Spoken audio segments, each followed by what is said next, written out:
Welcome to the Motocross Supercross podcast. Podcast.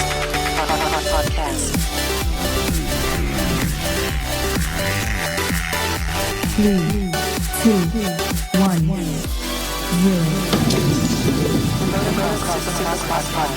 Episode 147. This is our recap of the Monster Energy Supercross season opener at Angel Stadium in Anaheim, California.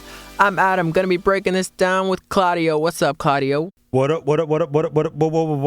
Yep, we already hit our 250 recap in our last podcast, so make sure you check that out. This time, we got lots to talk about in this 450 recap, and we are just gonna jump right into this thing. Let's do it.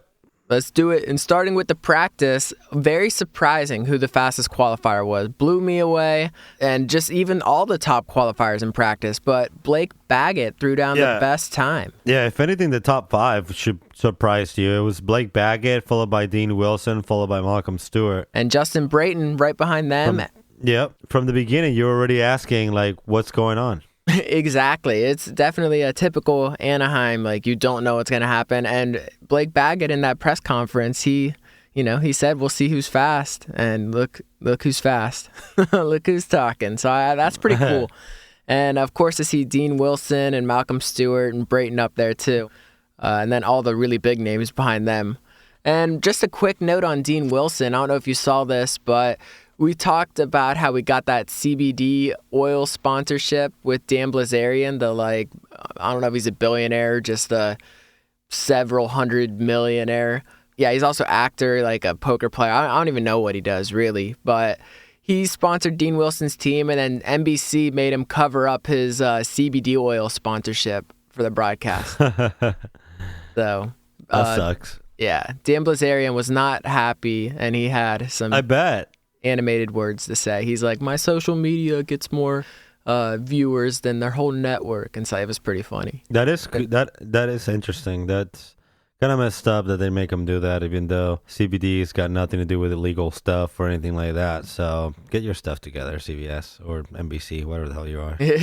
Yeah, NBC, trying to control what sponsors people get. That's not cool at all. Yeah, exactly. That's probably, messing up with the sponsorship that the rider is getting. And in this case, Dean Wilson, who, as we know, it's a full privateer, or as they like to call him, a semi-factory, non-factory rider. Is that what they like to call him?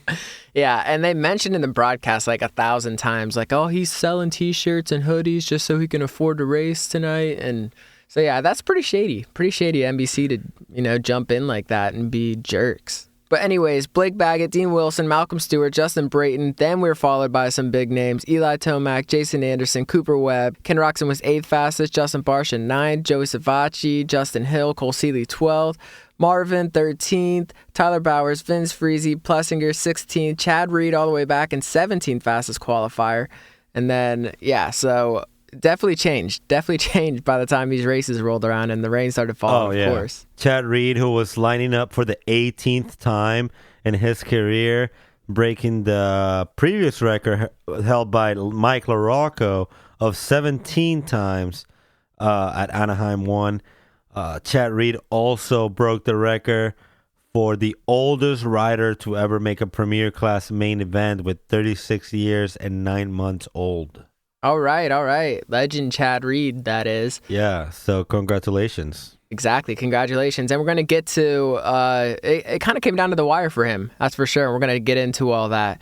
But first, let's start with this first moto. We got some big names in this first heat race. Anderson, the champ. We got Roczen, Brayton, Seeley, Plessinger. Coming into that first turn, it was Roczen and Wilson side by side. And I give the whole shot to Dean Wilson because he, came out on top. Anderson was right up there too towards the beginning. And there wasn't too much happening in this race except Anderson faded a little bit. Savacci and Plessinger straight up passed him. Yeah. And even Cole Seeley passed Jason Anderson. I don't know what's up with Anderson, but... Savacci kind of gave a block pass type deal too to him. So, just showing him what's up.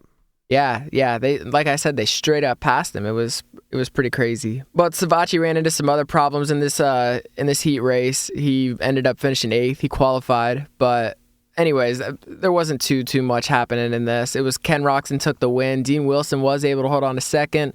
Aaron Plessinger making his debut at third in this heat. Cole Seeley was fourth. Then Jason Anderson there in fifth. Justin Brayton sixth. Tyler Bauer seventh. Joey Savacci eighth. And Ryan Brees getting that ninth spot in the heat race. I hope that Dean Wilson can stick to this rhythm that he started with, getting hole shots and just getting out there and getting it. I feel like he can do it. It is hard. It's 17 rounds, but definitely he showed that he can hang up front, and he showed that he still got it, that he wants it too. Exactly. Whatever he's doing is definitely working. Definitely working. So, that's why next week in Phoenix is going to be so exciting, because we're going to get to see if he can do it again with a little, a dry track indoors, a real indoors. So, anyways, let's jump to Moto 2. We got some more big names in this. Tomac, Muskin, our fastest qualifier, Blake Baggett, Justin Barcia, Justin Hill, Chad Reed. And we get all these big names, and getting the whole shot is Blake Baggett with Malcolm Stewart right behind him. And actually, Malcolm Stewart ended up jumping right out front in like that second corner.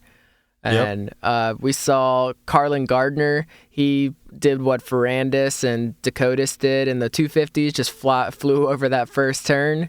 They were coming into that turn so fast, so someone's got to fly over it. Justin Barcia, he quickly moved up to second. Eli Tomac had a really terrible start. You could say he was running like sixth. Same with Muskin. He was like running eighth on this first lap. Bogle looked good. He ran fourth place the whole race, even held off Tomac there at the end. Yeah, at some point of the race, the MCATV guys, Baggett and Bogle, were actually in front of the KTM, the factory KTM ride, which is Marvin Muskin and Cooper Webb. I don't know if that's a good look for them, when I guess the satellite team is doing better than you. So exactly, get your stuff together. Exactly. Well, I got to say, Baggett and Bogle both looked really good in this heat. Marvin seemed kind of quiet. They didn't even really show him on TV that much, because he was like sixth in the heat race and not great in the main either. Do you think he's still struggling a little bit with that knee injury that he suffered preseason? Yeah, you got to believe something's going on just for him to be that far back. But as we said, the class is stacked, so it could just be, give him a couple races to get back into the swing of things. Yeah, still asking, where are the quote-unquote favorites to win this title? Where they're at? They didn't show up on the heat races, definitely not in the LCQ. As we said, the heat races weren't they were awesome. It was cool to watch the Supercross, everything, but there wasn't too much happening, except Malcolm Stewart was running out front, and he stalled his bike after the whoops in that same turn that Mitchell Harrison stalled his bike twice. So something a little crazy about that whole little section there. Yeah, the stupidest thing cost him the victory for this heat number 2, and it's very unfortunate because he was running good. He looked good. So Barcia passed him for first, did a nice little wheelie down in front of the mechanics. He checked out. He won the race. Malcolm Stewart was able to salvage second. Blake Baggett got third. Justin Bogle fourth. Tomac back there in fifth, still going through to the main, along with Marvin Muskin sixth. Vince Freese, Justin Hill, Cooper Webb are your final transfers into the main. Not going into the main, Chad Reed, Kyle Chisholm, Adam Enticknap. And that was the heats, and here comes the rain just in time for the LCQs. And as you said, the rain is coming down for this 450 LCQ. A lot of pressure on Reed to make it into this main, to beat the record, and getting the whole shot. Carlin Gardner, who flew over that last turn, seems like he finally figured it out this time. Got to at least tap the brake a little bit. Just give it a little tap of the brake. To stop a little bit. Yeah. And also up there was AJ Catanzaro, Ben LeMay, Adam Enticknap. They were like running that top fourth with Chisholm in fifth and Reed in sixth. Catanzaro, he faded actually kind of fast in this. Reed and Chisholm quickly got by him. And then Chad was able to get by Enticknap too. But the real battle in this race was for that fourth and final transfer position between teammates HEP Suzuki's Kyle Chisholm and Adam Enticknap. Alex Ray was there too. Yeah, Alex Ray. He was right there. He was a little behind them though, but he was up there. I'm just saying, between Chisholm and Enticknap, it got definitely a little close over that little tabletop because I looked like Chisholm landed on Enticknap, or he got really, really close. They definitely hit in the midair. Definitely. Yeah, hit. he was definitely not looking so lit with his teammate Kyle Chisholm. Yeah, and I think that was all on him too because he didn't jump that little tabletop, the over-under tabletop, and he totally faded from like the middle of the track, like way over, and Chisholm hit it, and there was really nowhere he could go. But it could have been really, really bad for both of them. But it went the best way possible for Chisholm at least because he was able to hold off Enticknap and get that final transfer position. And as you said, Alex, right, I don't know if you noticed, but on the little TV position tracker ticker thing, the color next to his name was still blue. They didn't change it to yellow. Yo, he's on a yellow bike now. Good job, NBC. Good job. He's in the blue and yellow, bro. Exactly, yellow-blue. So, yeah, Carlin Gardner won this. Chad Reed went to the main second place.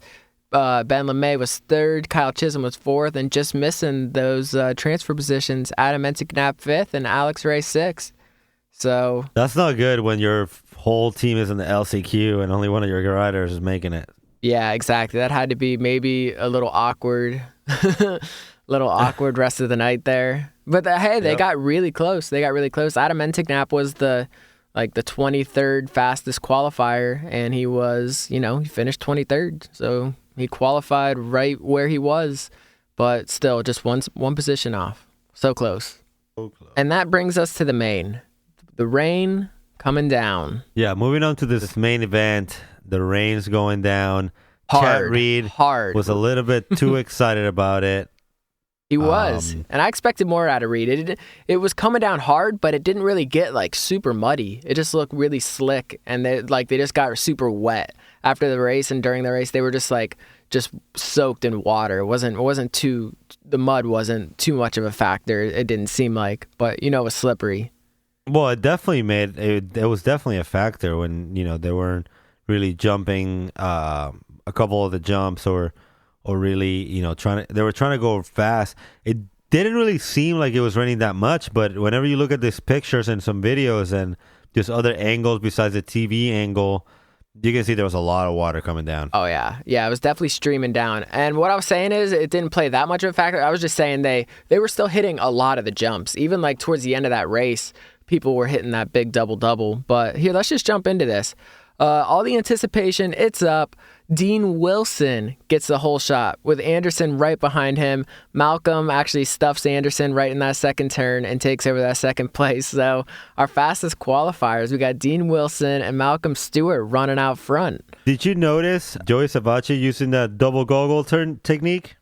Yeah, you got to use a double goggle, especially in this rain like that. But, it didn't help him because he fell on the start. And same with Cooper Webb. Both of them fell in that first corner. Two of the big names. Yeah, very unfortunate for the rookie. Very unfortunate. Tomac was even he had another bad start. He was I want to say he was 10th or 11th, trying to work his way up through on that first lap. But we did see some sick passes. Barsha put a really sick pass on Anderson for third. No contact. Could have been a little dirty with it, but it was super clean, and he just throttled it right in front of him, and it just looked sick. Also, who looked really good, Aaron Plessinger. We heard Ralph say that Aaron Plessinger is good in these conditions because he grew up racing in the forest.